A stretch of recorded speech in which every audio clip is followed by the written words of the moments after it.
حول ولا قوة الا باللہ العلی العظیم اعوذ باللہ من الشیطان الرجیم بسم اللہ الرحمن الرحیم۔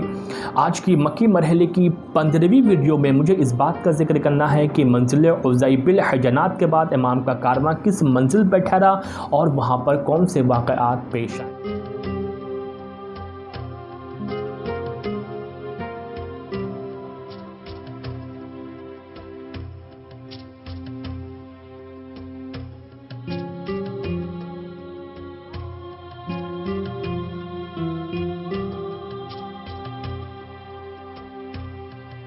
تاریخ کی معتبر کتابوں میں اس بات کا ذکر ملتا ہے کہ منزل عزی بالحجنات کے بعد امام کا کارواں یکم محرم 61 ہجری کو قصر بنی مقاتل پر امام کا کارواں پہنچا ہے اور اس منزل پر 3 اہم واقعات پیش آئے۔ سب سے پہلا واقعہ یہ ہے کہ جب اس منزل پر امام کا کارواں ٹھہرا تو یہاں پر امام نے ایک خیمہ نصب دیکھا اپنے پہنچنے سے، یعنی جیسے ہی امام پہنچے وہاں پہ ایک خیمہ نصب دیکھا۔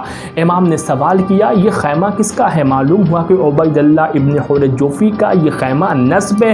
ابن حور جوفی جو کہ عثمانی تھا اور کوفے کے اشراف اور بہادروں میں سے ایک فرد تھا، تو امام نے اپنے صحابی حجاج بن مسروق کو پیغام نصرت یعنی اپنے نصرت کی دعوت دے کر بھیجا ابن حور جوفی کو۔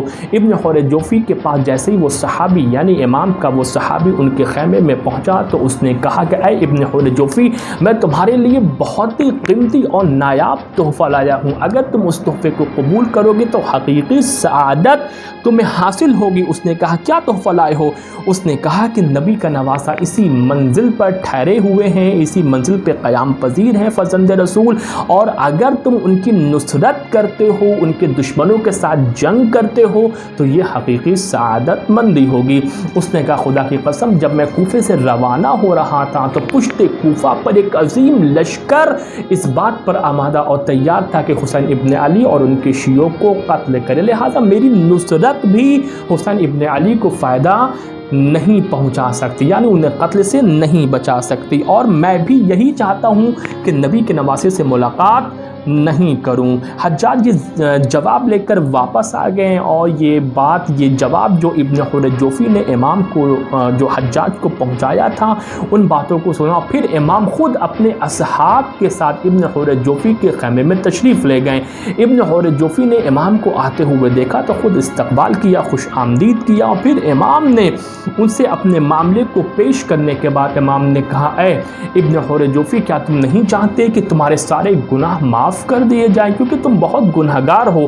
اس نے کہا کس طریقے سے ممکن ہے کہ میں اپنے گناہوں کی معافی طلب کروں یا میں اپنے گناہوں کو کیسے ختم کروں، مٹاؤں؟ تو اس نے کہا کہ میری نصرت کرو اور میرے دشمنوں کے خلاف جہاد کرو، جنگ کرو۔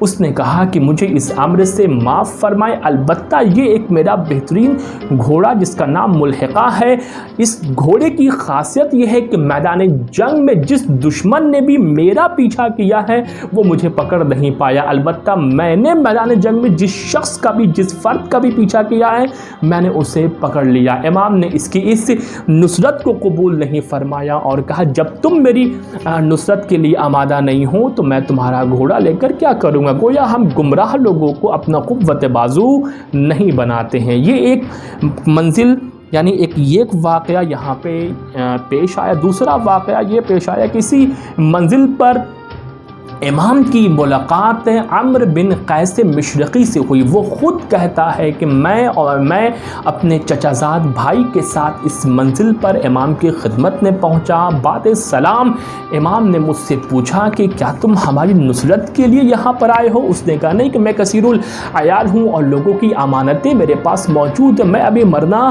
نہیں چاہتا ہوں۔ تو امام نے اس سے کہا کہ اس زمین سے مجھ سے اتنے دور چلے جاؤ کہ میرے استغاثہ کی صدا تم تک نہ پہنچے، کیونکہ جس شخص کے کانوں تک میری فریاد استغاثہ میری استغاثے کی صدا پہنچے گی اور میری نصرت کو نہ پہنچے خداوند کریم اس کو جہنم میں داخل کرے گا۔ یہ 2 واقعہ اس منزل پر پیش آیا، اور تیسرا واقعہ اس منزل پر یہ پیش آیا کہ امام نے شب کے آخری حصے میں اپنے اصحاب کو حکم دیا کہ جانوروں کو سیراب کر لو اور تمام کے تمام سارے مشکیزوں کو بھر لو، اور جب پھر امام نے یہاں سے کوچ کرنے کا حکم دیا، اور عقبہ بن سمعان کہتے ہیں کہ ہم لوگوں نے جیسے ہی قصر بنی مقاتل سے حرکت کیا ہے اور راہ طے کر رہے تھے تو امام پر کچھ غنودگی طاری ہوئی۔ جیسے ہی امام غنودگی سے بیدار ہوئے، امام نے ارشاد فرمایا انا للہ و انا الیہ راجعون والحمد للہ رب العالمین۔ جیسے ہی یہ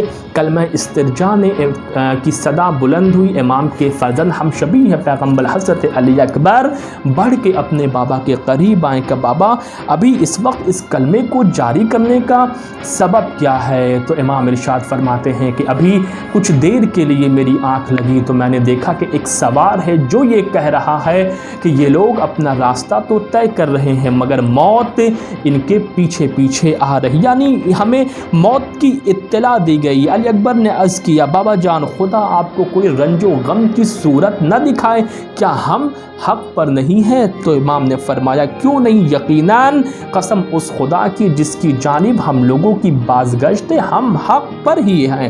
علی اکبر نے کہا جب ہم حق پر ہیں تو کیا فرق پڑتا ہے کہ ہم موت پہ جا پڑیں یا موت ہم لوگوں پر آ پڑے۔ اس کے بعد امام نے فرمایا کہ بیٹا خدا تمہیں جزائے خیر دے، وہ جزائے خیر جو ایک باپ کی جانب سے بیٹے کو ملتی ہے۔ یہ عزت نفس، اطمینان قلب اور ثبات ضمیر کا عجیب مرقع تھا جو یہاں پہ اس واقعے کے ذریعے سے ہم لوگوں تک پہنچا ہے۔ انشاءاللہ آئندہ کلپ میں دشت کربلا میں امام کے ورود کے واقعے کو آپ کے سامنے پیش کیا جائے گا۔ وآخر دعوانا ان الحمد للہ رب العالمین۔